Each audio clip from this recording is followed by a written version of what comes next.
जय हिंद प्यारे बच्चों। अगर आप भी चाहते हैं देश की प्रतिष्ठित स्कूल में पढ़ना, तो उसके लिए आपको पहले पढ़ना ही होगा। उसमें हम रीजनिंग पढ़ रहे हैं। रीजनिंग में रैंकिंग नाम का चैप्टर है, जो आपको सैनिक school, military school, Navodaya school, Gurukul Kurukshetra, UP सैनिक स्कूल, श्रेष्ठा स्कूल, मतलब जिस भी स्कूल में आप जाना चाहते हो उसमें आपकी मंजिल तक पहुंचाने की मजबूत पैरवी करने वाला चैप्टर हम पढ़ रहे हैं। प्यारे बच्चों, हमने रैंकिंग के कुछ जो बेसिक फंडामेंटल्स हैं वो हमने पढ़ लिए थे। एक्स्ट्रा लेवल के जो सवाल थे वो भी हम कर रहे थे। उन्हीं सवालों की कड़ी में हमें आगे सवाल करने हैं। आपको बेहतर ढंग से समझना है। फिर कभी आप जहां से मन करे ना वहां से प्रैक्टिस कर लेना, आपको कोई पर्सनली प्रॉब्लम नहीं होगी। पहले यहाँ जो प्रैक्टिस करवाई जा रही है, यहाँ जो सवाल लिखवाए जा रहे हैं, वो आपकी कॉपी में होने ही चाहिए। खुद के होमवर्क से बेस्ट कुछ नहीं होता है। प्यारे बच्चों, सवाल पढ़ते हैं। इन एरो, अगर किसी को ये सवाल धुंधला दिखाई दे रहा है तो वो अपने फोन की सेटिंग को थोड़ा एडवांस लेवल पे कर सकता है। फिर भी दिक्कत है तो आप सवाल भेज सकते हो, नंबर पे आपको सवाल भेज दिया जाएगा। In a row Mohit is 12th from the left end, Sumit is 15th from the right end, Sumit is right to Mohit. If there are 6 persons between them, then. Hindi माध्यम में पढ़ते हैं। एक पंक्ति में मोहित बाएं छोर से 12वां है, सुमित दाएं छोर से 15वां है, सुमित मोहित के दाएं हैं। यदि उनके बीच में 6 व्यक्ति हैं तब। अब हमें ये 2 सवाल पूछे गए, लेकिन हमारा पहला काम क्या ही करना है, हमें पहले एक काम करना है, इस फिगर को एकदम सटीक ढंग से बनाना है, फिर गलतियां अपने आप बंद हो जाती हैं। प्यारे बच्चों, in a row Mohit is 12th from the left end, ये हमारा क्या होता है, इस साइड वाला लेफ्ट एंड होता है, इस साइड वाला हमारा क्या है, राइट एंड। मोहित यहां तक आया, कौन सी पोजीशन तक, 12 तक। नाम क्या है, Mohit. In a row Mohit is 12th from the left end, ये आपका कौन सा एंड था, लेफ्ट एंड था। उसके बाद में आपको बोला गया है कि राइट एंड से एक लड़का आता है, राइट एंड से। Sumit is 15th from the right and, उसका नाम है सुमित, और कौन सी पोजीशन पे है, 15th पोजीशन पे है। तो राइट साइड से आपने बनाया सुमित को 15th पोजीशन पे। उसके बाद में आपको बोला गया है सुमित इज राइट टू मोहित, सुमित है वो मोहित के राइट साइड है, तो यहां पे मोहित बैठा है। इसका राइट किधर है बेटा, जिधर हमारा राइट हैंड होता है। तो इसकी राइट साइड कौन बैठा है, सुमित बैठा है। बताओ आपने फिगर सही बनाया है क्या, बिल्कुल सही बनाया है। इन दोनों के बीच में कितने लोग हैं, 6 लोग हैं। तो डिस्टेंस कितने की हो जाएगी, 7 की हो जाएगी, क्योंकि आप सबको बहुत अच्छे से पता है डिस्टेंस -1 = पर्सन, या हम ऐसे भी बोल सकते हैं पर्सन +1 = डिस्टेंस। बोलो समझ आ गया, ठीक है। प्यारे बच्चों, ये टोटल कितना हो गया, टोटल हो गया 12 + 7 + 15। तो यहां पे 15 + 7 + 12, 15 और 7 कितने हो गए, 22, 22 + 12। तो 22 में पहले हम 2 जोड़ेंगे तो कितना हो गया, 24, और 24 में जब हम 10 जोड़ेंगे तो हमारा कितना हो गया, उसके आगे वाला 34 हो गया। बोलो चीजें समझ आई यहां तक। तो ये टोटल हो गया हमारा 34। फिर से बताता हूं, 15 + 7 22, 22 + 2 24 + 10 34, -1, क्योंकि हम डिस्टेंस -1 करते हैं तो पर्सन आ जाते हैं। हमें पहली बार सवाल में क्या पूछा गया है, how many persons are there in the row, पंक्ति में कुल कितने व्यक्ति हैं। तो आपने पूरी डिस्टेंस को ऐड किया है बेटा, उसके बाद में आपने -1 किया, तो फिर पार्थ ने बताया 33। बोलो समझ आया? अब आदित्य अगला सवाल आप पढ़ोगे। What is the rank of Mohit from the right and? दाएं छोर से मोहित की क्या रैंक है? बेटा ये हमारा दायां छोर है और यहां से किसकी पूछी है? मोहित की रैंक पूछी है। तो हम यहां से चलना शुरू करेंगे, यहां तक आए तो 15, फिर हम 7 और यहां तक गए तो कितना हो गया? 15 plus 7 is equal to 22। Total distance कितनी है? 22।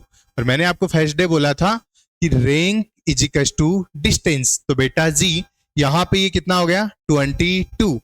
What is the rank of Mohit from the right end?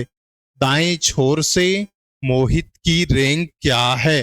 तो आप बोलोगे 22 है। स्क्रीनशॉट लीजिए। समझ नहीं आया तो कमेंट कीजिए, दोबारा बताएंगे आपको, समझाएंगे आपको। ओके साइड हो जाते हैं हम।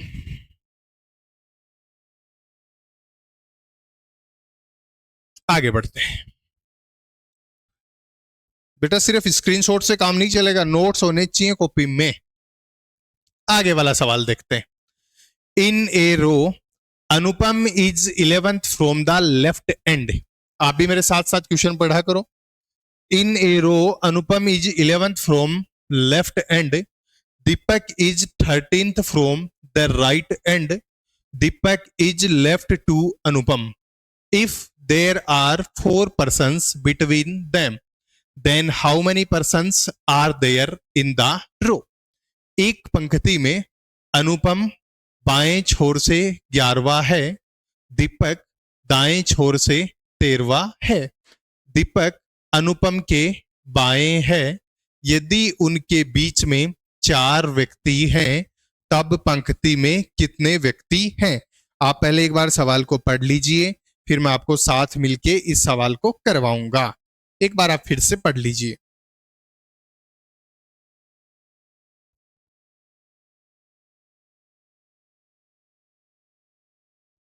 प्यारे बच्चों प्लीज आगे देखिए।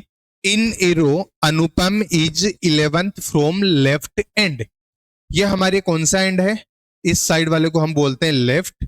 एक अनुपम नाम का लड़का है, तो हमने लिख दिया यहां पे अनुपम। अनुपम नाम का लड़का है, उसकी पोजीशन कौन सी है? 11। किस साइड से? लेफ्ट साइड से अनुपम की जो पोजीशन है वो है बेटा 11th। बोलो समझ आया? उसके बाद में Deepak is 13th from the right end. एक दीपक नाम का लड़का है, उसकी जो पोजीशन है वो कौन सी है? दीपक नाम का जो लड़का है उसकी पोजीशन है 13। किस साइड से? राइट साइड से। बोलो समझ आ गया यहां तक? ओके और आगे बढ़ते हैं हम। Deepak is left to Anupam. Deepak is left to Anupam. Deepak है वो अनुपम के लेफ्ट है। अब दीपक कहां पे है? यहां पे दीपक है। तो क्या दीपक अनुपम के लेफ्ट है? ना बिल्कुल। वो किस साइड है? राइट साइड है। इसलिए इस बार ये वाला फिगर नहीं बनेगा, हमें ओवरलैपिंग वाला फिगर बनाना पड़ेगा। उसको हम यहां बनाएंगे। बेटा ये हमारा लेफ्ट साइड है। हम फिर से उसी सवाल को पढ़ते हैं। उसमें हमें अनुपम की पोजीशन दे रखी है। In a row Anupam is 11th from the left end. ये हमारा कौन सा एंड है? लेफ्ट। इधर से अनुपम 11th पोजीशन पे है। उसके बाद में अब हम ओवरलैप वाला फिगर बनाएंगे। जो दूसरा कैंडिडेट है उसका नाम क्या है? दीपक है। और वो किस साइड से बात करना चाह रहा है? वो राइट साइड से बता रहा है कि मैं राइट साइड से कौन सी पोजीशन पे हूं? 13th from the right and. Right side से 13th पोजीशन पे है। बोलो समझ आया यहां तक? Okay. Deepak is left to Anupam. Deepak है वो अनुपम का लेफ्ट है। अनुपम का मतलब आप बैठे हो, आपका राइट हैंड इधर है, तो राइट साइड की बात होती तो इस साइड जाते, जैसा कि हमने पहले क्वेश्चन में किया था। लेफ्ट की बात हो रही है तो हम इस साइड जाएंगे। तो अनुपम के लेफ्ट कौन है? दीपक। मतलब ये वाला फिगर करेक्ट हमने बनाया है। If there are 4 persons between them, 4 लोग उन दोनों के बीच में हैं, तो बेटा डिस्टेंस कितने की होगी?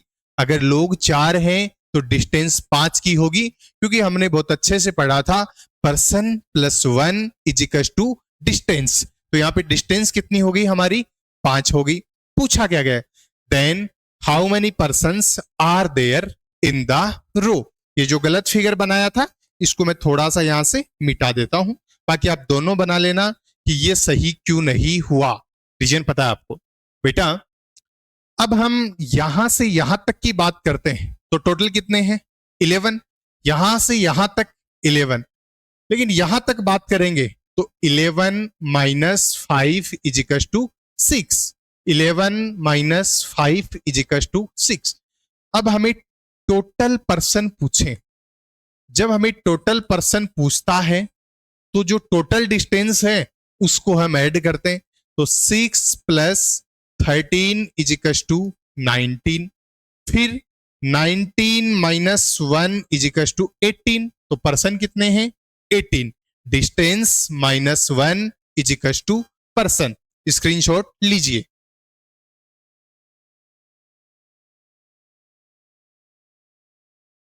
चलो आगे बढ़ते हैं। इस सवाल को आप पढ़िएगा।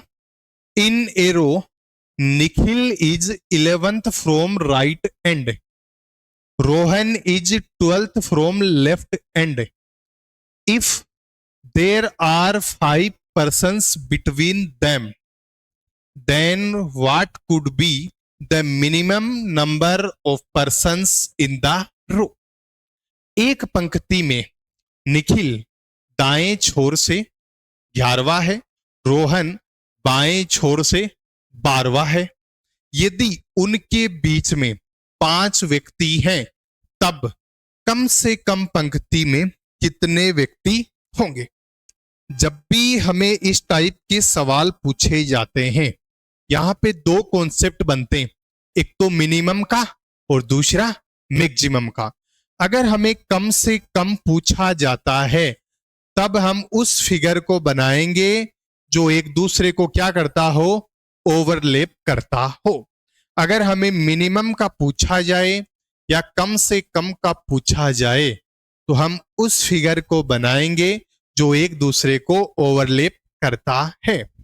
और अगर हमें ज्यादा से ज्यादा पूछा जाए, मतलब मैक्सिमम का पूछा जाए, तो हम इस फिगर को बनाएंगे, क्योंकि इसमें ये दोनों अलग अलग हैं और इनके बीच में और व्यक्ति आ जाएंगे, तो ज्यादा से ज्यादा हम यहां से बता सकते हैं और कम से कम हम ओवरलैप वाले फिगर से बता सकते हैं।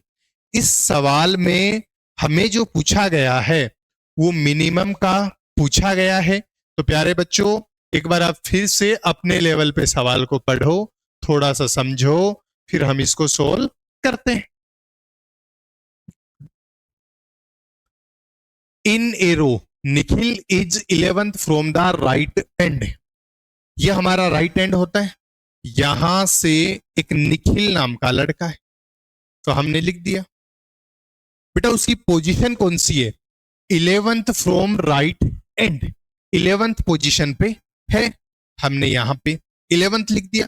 ये वाली साइड अपने आप को राइट बताती है, तो हमने यहां पे राइट एंड लिख दिया।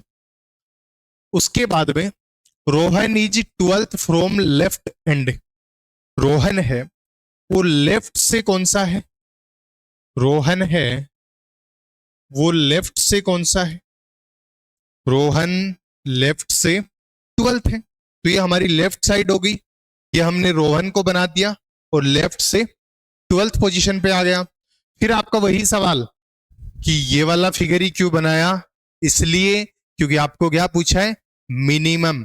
मिनिमम का मतलब ओवरलैपिंग वाला फिगर हम बनाएंगे। प्यारे बच्चों, उसके बाद सवाल पढ़ो। If there are 5 persons between them, उन दोनों के बीच में 5 person हैं, 5 व्यक्ति हैं, तो बेटा डिस्टेंस कितनी होगी उन दोनों के बीच में? 5 + 1 = 6। आगे पूछा गया है then what could be the minimum number of persons in the row? यहां से यहां तक टोटल कितने हैं? 12 हैं। यहां से यहां तक टोटल कितने हैं? 11 है। अब हमें यहां तक जाना है क्योंकि ये जो 6 है वो तो इधर आ गए ना, तो यहां से यहां तक 11, ये 6, तो बेटा यहां तक कितने हैं? 5। ऐसा क्यों किया? क्योंकि देखो 12 में ये जो 6 है उनकी इस साइड से 12 में काउंटिंग हो गई। हमें अब सिर्फ इनकी काउंटिंग करनी है। यहां से यहां तक टोटल 11, ये 6, तो 11 माइनस 6 इक्वल टू 5। और आगे बढ़ते हैं तो 12 प्लस 5 इज इक्वल टू 17। ये 17 क्या है? Total distance. लेकिन आप सबको पता है कि distance minus 1 is equal to person, तो 17 minus 1 is equal to 16। Screenshot लीजिए। समझ नहीं आया कमेंट कीजिए, समझ आ गया तो भी कमेंट कीजिए।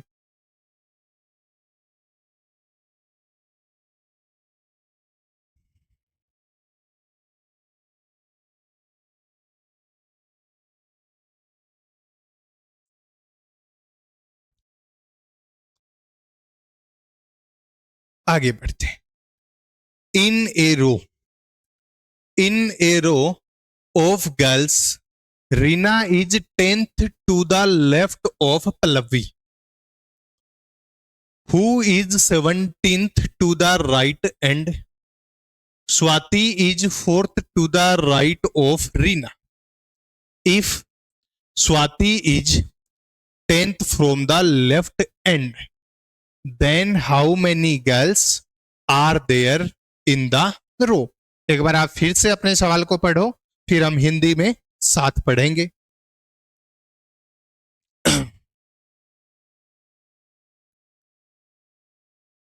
चलो आगे पढ़ते हैं।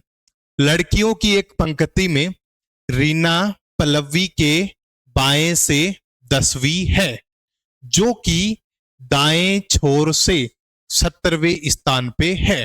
बेटा जो कि हमेशा किसके लिए आता है? दूसरे के लिए आता है। जैसे जोकी के कपड़े जब भी हम नेकर टी शर्ट खरीदते हैं तो अपने आप में बहुत महंगे आते हैं, तो हम खुद के लिए नहीं खरीदते। जैसे आपके पेरेंट्स खुद के लिए नहीं खरीदते, लेकिन आपके लिए अच्छे जोकी के कपड़े खरीदते हैं, तो मतलब जोकी के कपड़े दूसरे के लिए खरीदे जाते हैं। तो ठीक वैसे ही जो जोकी वर्ड है वो हमेशा जो सेकंड पर्सन है, जो दूसरा व्यक्ति है, उसको इंडिकेट करता है। और जोकी को जब हम इंग्लिश मीडियम की बात करते हैं तो बेटा हम किससे रिप्रेजेंट करते हैं? हु से रिप्रेजेंट करते हैं। बोलो समझ में आ गया यहां तक? ओके आगे बढ़ते हैं। स्वाति रीना के दाएं से चौथी है। यदि स्वाति बाएं से 10वीं है तब पंक्ति में कितनी लड़कियां हैं? एक बार आप सवाल को पढ़ लो, बाकी समझाने की जिम्मेदारी मेरी रहेगी। प्लीज एक बार आप सवाल पढ़ो।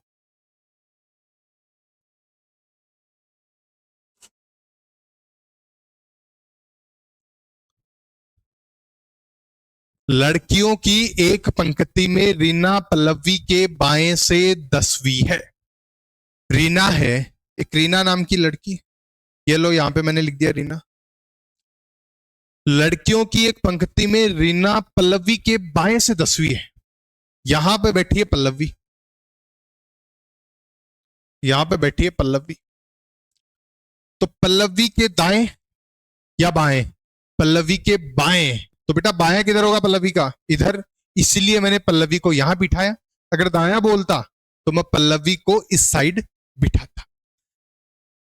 रीना पल्लवी के दाएं से 10वीं है।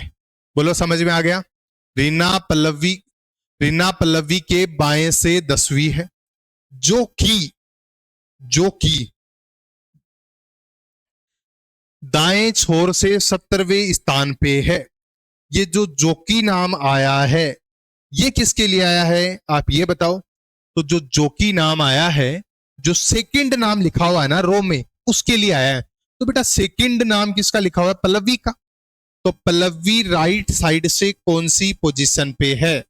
पल्लवी राइट साइड से 17th पोजीशन पे है। बोलो समझ आया यहां तक? ओके।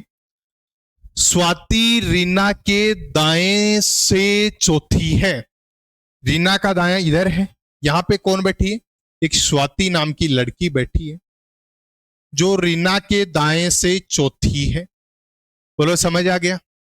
यदि स्वाति बाएं से 10वीं है, स्वाति की जो रियल पोजीशन है, ये 10 यहां पे लिख दो। स्वाति की जो रियल पोजीशन है वो बाएं साइड से कौन सी है बेटा? यदि स्वाति बाएं से 10वीं है तब पंक्ति में कुल बताओ। एक बार मैं हिंदी में फिर से समझाऊंगा, फिर इंग्लिश में, फिर फाइनल सॉल्यूशन। लड़कियों की एक पंक्ति में रीना पल्लवी के बाएं से 10वीं है। रीना है, वो पल्लवी बैठी है ना, उसके बाएं साइड 10वीं है। तो यहां पल्लवी बैठी, उसके बाएं 10 के बाद कौन बैठ गई? रीना। जो कि किसके लिए आता बेटा? दूसरे के लिए। जो कि मतलब पल्लवी दाएं छोर से 17वें स्थान पर है। तो पल्लवी दाएं से कौन से पे आ गई? 17वें पे आ गई। स्वाति रीना के दाएं से चौथी है।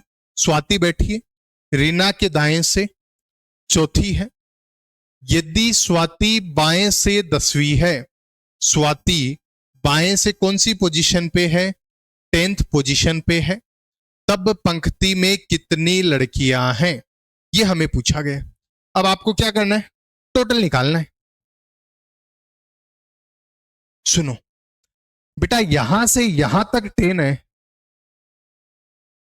ये कितना है? इधर इन दोनों के बीच में, इन दोनों के बीच में जो डिस्टेंस है वो है 4। तो यहां से यहां तक ये जो टोटल है रीना से पल्लवी के बीच का, ये टोटल भी अपने आप में कितने का था? हमने यहां पे लिखा था ना, ये लिख रखा 10। तो ये रीना और पल्लवी के बीच में टोटल 10 थे। ये 4 इधर आ गई, तो इनकी काउंटिंग हम इसमें कर लेंगे। तो इधर कितनी बची बेटा? इधर हमारी बची 6। बोलो समझ में आ गया? इधर कितनी बची? 6। यहां से यहां तक कितनी है? आपने कहा 10। उसके बाद में आगे बेटा स्वाति से पल्लवी कितनी है? 6। और पल्लवी के आगे कितनी है? आपने कहा 17। 17 प्लस 10 27, 27 प्लस 6 33। टोटल डिस्टेंस कितनी हो गई? 33। पर्सन निकालने के लिए -1, तो हमारे पास कितना आ गया? 33 - 1 = 32। बोलो समझ आ गया? मैं इंग्लिश में भी समझाना चाहूंगा, आप स्क्रीनशॉट लीजिए। अब बहुत अच्छा सवाल था ये। In a row of girls Reena is 10th to the left of Pallavi. Pallavi के लेफ्ट 10 पे रीना है। हु इज, हु किसके लिए आता है बेटा? सेकंड के लिए। तो हु सेकंड पे कौन बैठा है? पल्लवी। तो Pallavi is 17th to the right end. तो पल्लवी को हमने 17th पे बिठा दिया राइट एंड से। Swati is 4th to the right of Reena. Swati है वो रीना के राइट है। ओके, कितनी दूरी पे? 4। If Swati is 10th from the left end, Swati left end से 10th पोजीशन पे है, then how many girls are there in the row? तो 10 + 6 + 17 = 33 - 1 = 32। प्लीज बेटा स्क्रीनशॉट लीजिए।